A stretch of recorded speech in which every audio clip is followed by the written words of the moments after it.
ಈಗ ನಮ್ಮ ಮುಂದುಗಡೆ ಈ ಜಮೀನಿ ಮಾಲೀಕರು ಜಯರಾಮ್ ಹೆಗಡೆಯವರಿದ್ದಾರೆ. ನಿಮ್ಮ ಹೆಸರು? ಗಣೇಶ್ ಹೆಗಡೆಯವರು. ಇವರು ಇಲ್ದಿರೋ ಟೈಮಲ್ಲಿ ನಿನ್ನೆ ಬಂದು ಸುಮಾರು 20 ಜನ ಏಕಾಏಕಿ ಬಂದು ಫಾರೆಸ್ಟ್ ಅಧಿಕಾರಿಗಳು ಒಂದು ರೀತಿಯ ಡಕಾಯಿತ ಥರ ಬಂದು ಒಂದು ಪೈಶಾಚಿಕ ಕೃತ್ಯವನ್ನು ಮಾಡಿದ್ದಾರೆ. ಯಾವ ರೀತಿ ಅಂತಂದರೆ ಹೆಂಗೆ ಚಿಕ್ಕ ಮಕ್ಕಳನ್ನ ಕಡ್ದಾಕಿದ ಅದೇ ರೀತಿಯಲ್ಲಿ ಪಾಪ ಇವರು ಬೆಳೆಸಿದಂತಹ ಅಡಿಕೆ ಮರವನ್ನೆಲ್ಲ ಕಡ್ದಾಕಿದೆ. ಇದು ದಪ್ಪ ಇದೆ ನೋಡಿ. ಇವರು 1980ನೇ ಇಸ್ವಿಗಿಂತ ಮುಂಚಿಂದನೂ ಕೂಡ ಇಲ್ಲಿ ತೋಟ ಮಾಡ್ಕೊಂಡು ಬಂದಿದ್ದಾರೆ. ನಿಮ್ಗೆ ಕಾಣುತ್ತೆ, ಇಲ್ಲಿದೆ, ಆ ಕಡೆಗಿದೆ, ಎಲ್ಲವನ್ನು ಕೂಡ ಬರ್ಬರವಾಗಿ ಕಡ್ದು ಹಾಕಿದ್ದಾರೆ. ಇದು ಯಾವ ನ್ಯಾಯ? ಇದು ಯಾರಾದರೂ ಅರಣ್ಯ ಉಳಿಸೋರು ಮರವನ್ನು ಕಡಿಬೋದಾ? ಇದು ನಾಗರಿಕ ಸಮಾಜವೇ ತಲೆ ತಗ್ಗಿಸುವಂಥ ವಿಚಾರ.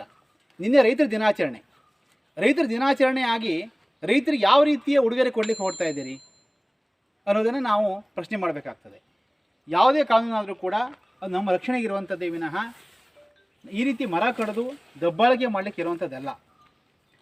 ಯಾವ್ಯಾವುದೋ ನಿನ್ನೆ ಮೊನ್ನೆ ಮಾಡಿದ್ರೆ ನೀವು ಬಂದು ಏನೋ ದಾಳಿ ಮಾಡಿ ಒಪ್ಕೋಬೋದು.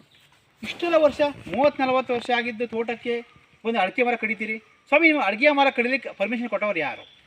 ನಿಮಗೆ ಯಾವ ಆ್ಯಕ್ಟಲ್ಲಿ ಅಡಿಕೆ ಮರ ಕಡಿಬೋದು ಅಂತಿದೆ ಅದನ್ನು ಫಸ್ಟ್ ಹೇಳಿ.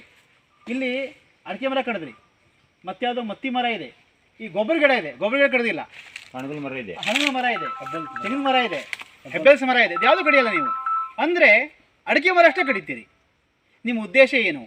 ಯಾರು ನಿಮ್ಮ ಹಿಂದೆ ಇದ್ದಾರೆ, ಯಾರು ಕುಮ್ಮಕ್ಕೆ ಕೊಡ್ತಾ ಇದ್ದಾರೆ ಅನ್ನೋದನ್ನು ನಾವು ಪ್ರಶ್ನೆ ಮಾಡಬೇಕಾಗ್ತದೆ. ಮತ್ತು ಇದೇ ರೀತಿ ಆದರೆ ಒಂದೆರಡು ಕೇಸಲ್ಲ, ಸುಮಾರು ಕೇಸ್ ಆಯಿತು. ಸುಮಾರು ನನ್ನ ಗಮನಕ್ಕೆ ಒಂದು 8-10 ಕೇಸ್ ಬಂದಿದೆ.